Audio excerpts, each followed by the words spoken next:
Hello guys and welcome back to Makeup FOMO. Today I have another episode of my Juvia's Place palette series, and today we're using the Zulu palette, which is one of the newer releases and also one of the most colorful and fun.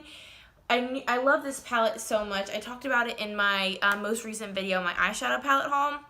This is relatively new to me, and I was saying how these colors totally look intimidating and not very wearable, and they certainly are colorful, but I've found it to still be very, very wearable, and I've made so many different looks from this. There are only 9 shadows here, but I've used the heck out of it. I've made so many fun looks.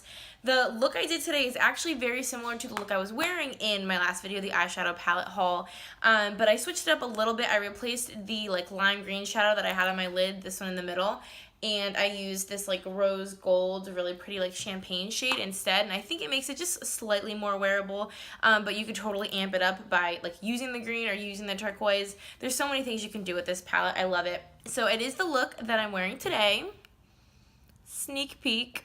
And it's actually my favorite look that I've done with this palette. I've done it actually quite a few times because I'm just so drawn to the pinks and the purple here, and I love this yellow kind of as a transition shade because it makes the look very warm, kind of gives you a good starting point. I definitely think that if you're daunted by this, don't be. It's only, I think, $17.50, so it's such a steal. I've said it once, I'll say it again, Juvia's Place palettes are freaking incredible. They're the best quality eyeshadows you can get. The pan sizes are massive. The bang that you're getting for your buck, this should be a high-end palette. This should be a high-end price tag. Don't tell Juvia's Place I said that because I don't actually want them to change their prices, obviously. But they could sell this for 2 or 3 times as much as they do, and I would still buy it because the palettes are just that good. My previous Juvia's Place series video was with the Nubian One, the very first palette that Juvia's Place ever came out with.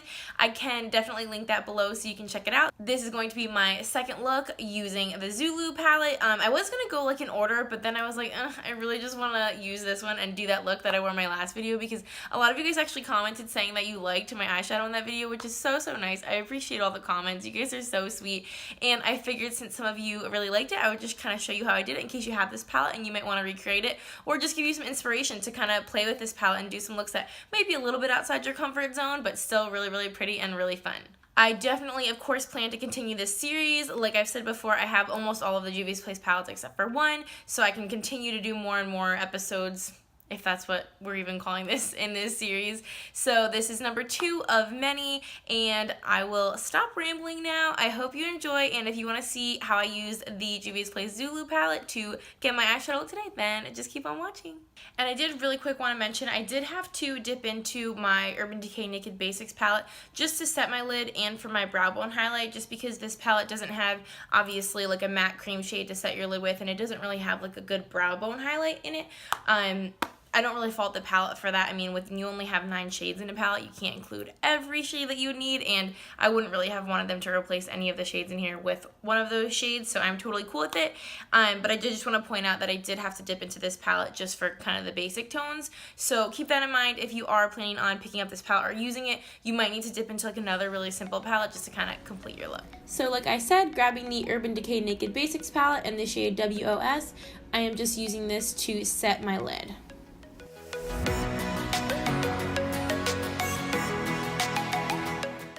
First, we're going to jump into this really pretty bright yellow shade. I'm taking that on a really fluffy brush and holding the brush at the very end of it so that I get a very soft, focused, diffused blend on this, because this is going to be our transition shade that everything else is going to kind of blend right into. Then I'm grabbing the pink shade, which is my absolute favorite in this palette, and blending it with my Real Techniques brush, kind of starting on the outer corner and then dragging just whatever's left on the brush right in. I'm building this up slowly, dipping my brush back in a couple times to get the level of pigmentation that I want, and kind of feathering it right into that yellow shade.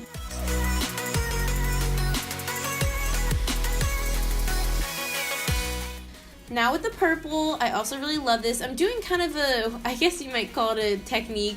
I kind of just stamp it on with this pretty dense fluffy brush. I have to dip into it a couple times to really build it up to the intensity I like. And I'm kind of stamping it and then just slightly wiggling it right in that outer corner, right where I want it. So I'm not bringing it up very high into the crease. I'm keeping it right on that outer third and just stamping and then wiggling. And it's kind of a very slow blend. And that's how I like to do this particular step with this particular shade. I think that it makes it really blend into those pinks and the yellow, and see how it kind of makes like a very, very gradual blend. It's kind of a weird technique, I know. It takes a little bit of time. It's definitely a slow build, but I think that it makes a really, really nice look.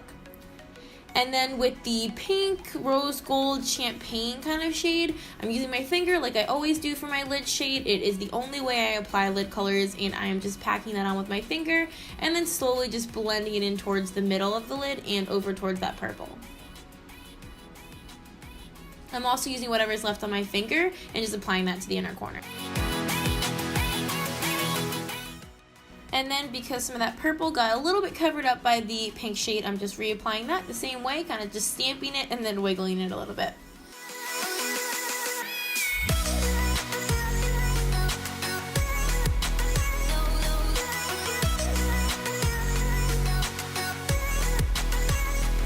Then going back in with that pink shade, I'm putting a little bit more on the inner corner. There wasn't enough that was on there the first time, and then just dragging it slightly in on the bottom lash line a tiny bit. And then to finish the lower lash line, I'm just grabbing the purple shade on an angled brush and just buffing it in pretty close to the lash line just for a little pop. I love pops of color on the lower lash line, and it was perfect for this look. And then, like I said, to highlight the brow bone, I'm taking Venus from the Urban Decay Naked Basics palette and just plopping that on my brow bone. And then, of course, curling my lashes, I'm going to throw on a couple coats of my L'Oreal Voluminous Carbon Black Mascara. And I'm also going to tightline first with my L'Oreal Kohl Kajal eyeliner and then do mascara.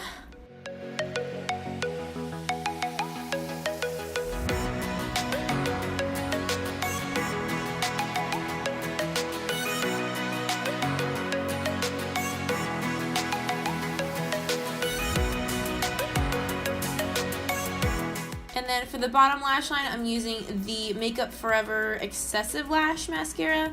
It's good for kind of getting really close to those baby lashes. And this is the final look. I hope you guys enjoyed.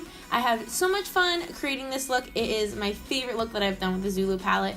If you try it out, definitely let me know. And until next time, I will see you guys in our next video. Bye, guys.